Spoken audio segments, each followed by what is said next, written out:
Michael also earned the respect of his men. They remember a wisecracking friend who went by Mikey or Murph. They remember a patriot who wore a New York City firehouse patch on his uniform in honor of the heroes of 9/11. And they remember an officer who respected their opinions and led them with an understated yet unmistakable sense of command. Together, Michael and his fellow SEALs deployed multiple times around the world in the war against the extremists and radicals. And while their missions were often carried out in secrecy, their love of country and devotion to each other was always clear. On June 28, 2005, Michael would give his life for these ideals. While conducting surveillance on a mountain ridge in Afghanistan, he and 3 fellow SEALs were surrounded by a much larger enemy force. Their only escape was down the side of a mountain, and the SEALs launched a valiant counterattack while cascading from cliff to cliff. But as the enemy closed in, Michael recognized that the survival of his men depended on calling back to the base for reinforcements. With complete disregard for his own life, he moved into a clearing where his phone would get reception. He made the call, and Michael then fell under heavy fire. Yet his grace and upbringing never deserted him. Though severely wounded, he said thank you before hanging up and returned to the fight before losing his life. Unfortunately, the helicopter carrying the reinforcements never reached the scene. It crashed after being struck by a rocket-propelled grenade. And in the end, more Americans died in Afghanistan on June 28, 2005 than on any other day since the beginning of Operation Enduring Freedom. This day of tragedy also has the sad distinction of being the deadliest for Navy Special Warfare Forces since World War II. One of Michael's fellow SEALs did make it off the mountain ridge. He was one of Michael's closest friends.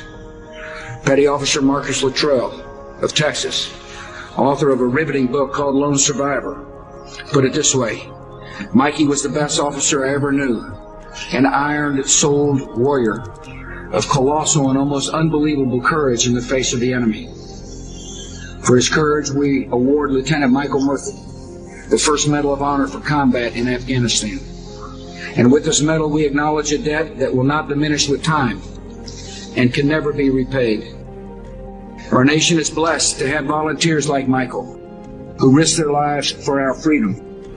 We're blessed to have mothers and fathers like Maureen and Dan Murphy, who raised sons of such character and courage.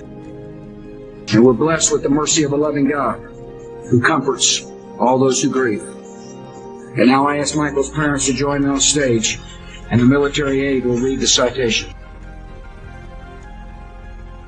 The President of the United States of America, in the name of Congress, takes pride in presenting the Medal of Honor to Lieutenant Micheal P. Murphy, United States Navy. For conspicuous gallantry and intrepidity at the risk of his life above and beyond the call of duty as the leader of a special reconnaissance element with Naval Special Warfare Task Unit Afghanistan on 27 and 28 June 2005. While leading a mission to locate a high-level anti-coalition militia leader, Lieutenant Murphy demonstrated extraordinary heroism in the face of grave danger in the vicinity of Islamabad, Konar Province, Afghanistan. On 28 June 2005, operating in an extremely rugged, enemy-controlled area, Lieutenant Murphy's team was discovered by anti-coalition militia sympathizers, who revealed their position to Taliban fighters. As a result, between 30 and 40 enemy fighters besieged his 4-member team. Demonstrating exceptional resolve, Lieutenant Murphy valiantly led his men in engaging the large enemy force. The ensuing fierce firefight resulted in numerous enemy casualties, as well as the wounding of all 4 members of his team. Ignoring his own wounds and demonstrating exceptional composure, Lieutenant Murphy continued to lead and encourage his men. When the primary communicator fell mortally wounded, Lieutenant Murphy repeatedly attempted to call for assistance for his beleaguered teammates. Realizing the impossibility of communicating in the extreme terrain, and in the face of almost certain death, he fought his way into an open terrain to gain a better position to transmit a call. This deliberate, heroic act deprived him of cover, exposing him to direct enemy fire.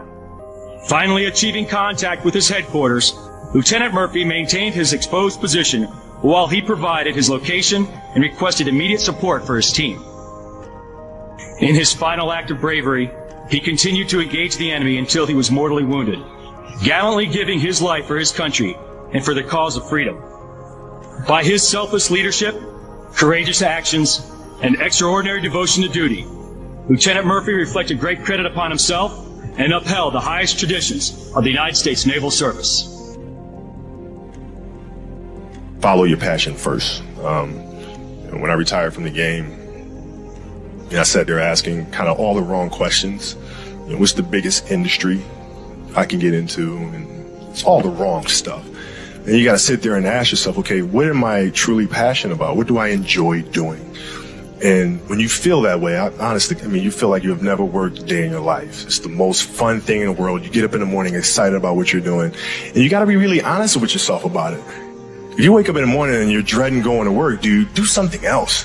Right. Do something else. And those are hard decisions to make. But when you make those decisions, it's a very liberating experience. And you find out that the rewards will come. I think the best way to prove your value is to work, is to learn, is to absorb, to be a sponge. But you always want to outwork your potential. As hard as you believe you can work harder than that. And that's what I tried to do when I first came in the league. But basketball is such a direct competition sport. And me coming in at 17, I hated when my teammates would say, I get hit with an elbow, right? Shaq would hit me with an elbow in practice. Nick Van Exel would come up and say, are you okay? I'm like, what? Micheal, are you okay? What the hell is wrong with you?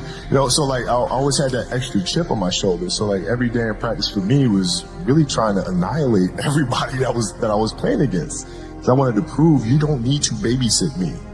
I'm fine, And so it's always that competitive nature, the work ethic, and curiosity. Because I asked a lot of questions. Playing with Bryant Scott, I asked him a lot of questions. Eddie Jones, who was great at chasing guards off the screens, and I didn't understand how to do that.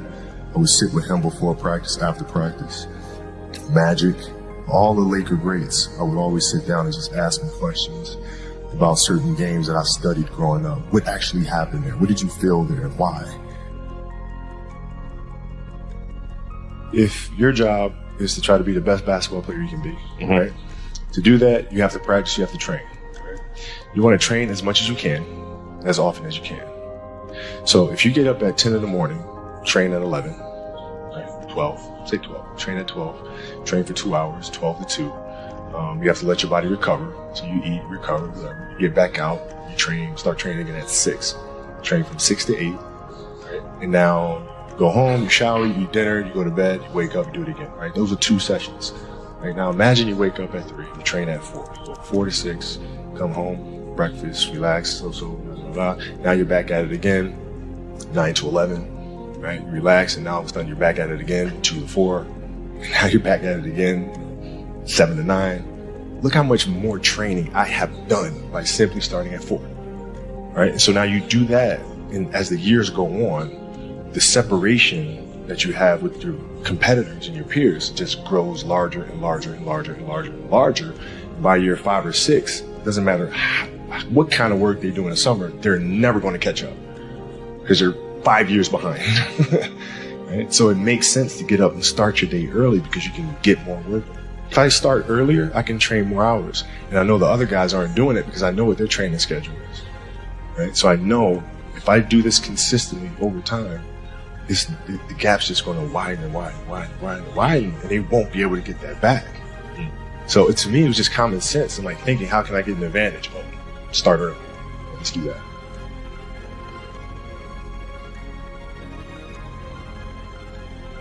How do you develop that, or where do you learn that? Well, I think it's just a matter of what's important to you. What's important to you for whatever reason.